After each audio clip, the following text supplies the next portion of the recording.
Salutations. Aujourd'hui, je voulais parler de la quantité de travail. Lorsque j'étais au lycée, j'ai reçu la claque de ma vie en seconde parce que je ne travaillais pas assez. Je devenais de moins en moins sérieux. Et qu'est-ce qui s'est passé en seconde? Cette prof-là, elle m'a fait pleurer plusieurs fois et je la remercie. Il vaut mieux traiter les gens par la dure.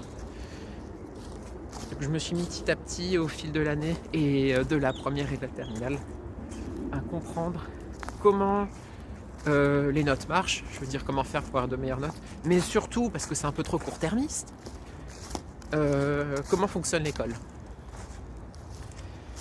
Donc les notes ont été améliorées, mais pas tant que ça, et il s'avère qu'en première, je l'avais encore.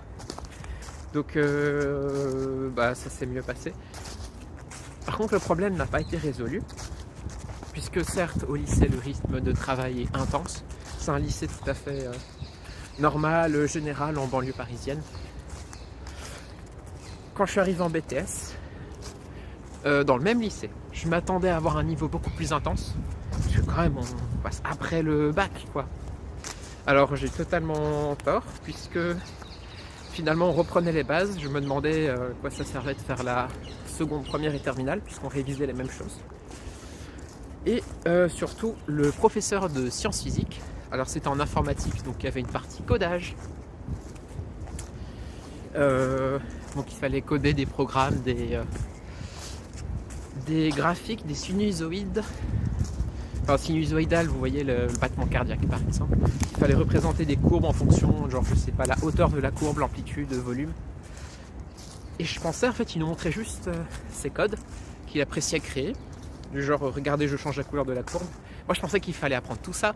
Genre, il le montrait, puis ensuite, on devait faire des exercices de TP où il indiquait tout.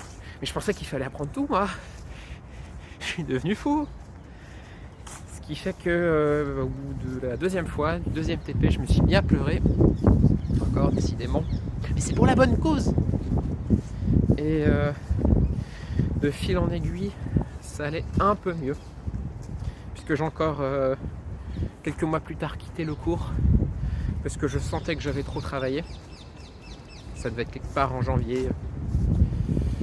Et puis ça, c'était en 2022. Et qu'est-ce qui s'est passé en fin 2022? Le burn-out.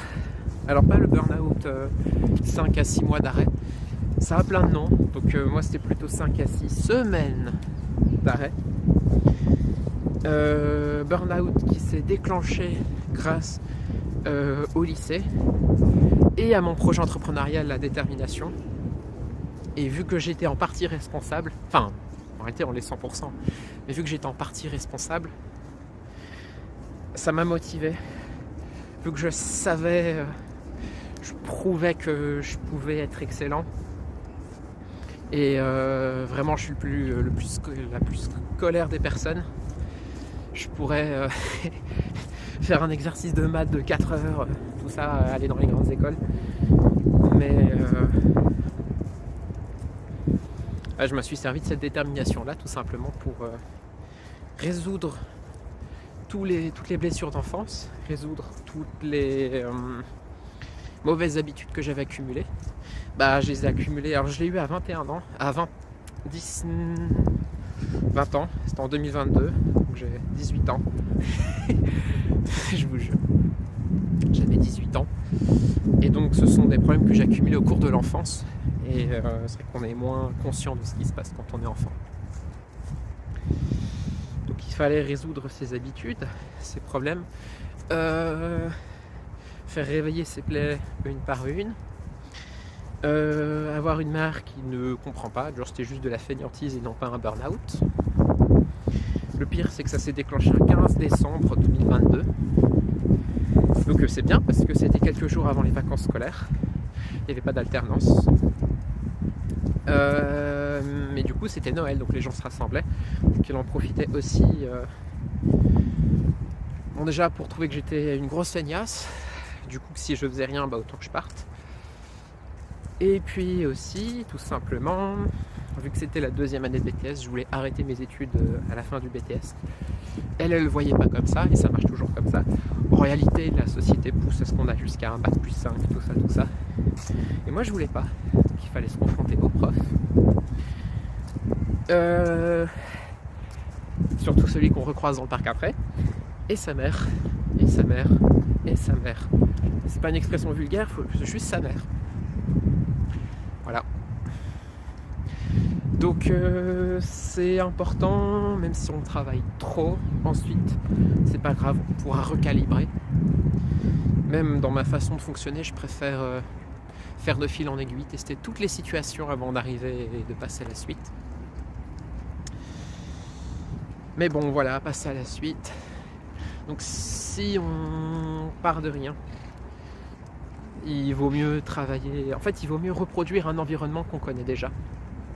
Par exemple, notre boulot, je ne sais pas si vous êtes salarié, peut-être essayer de mieux comprendre comment fonctionne l'entreprise, le rythme de travail, essayer des rythmes de travail différents, et ensuite soit le reproduire chez soi, mais le mieux c'est de quitter l'entreprise et de changer d'entreprise pour essayer de reproduire l'ancien environnement chez soi, et là on arrivera à assimiler un rythme de travail.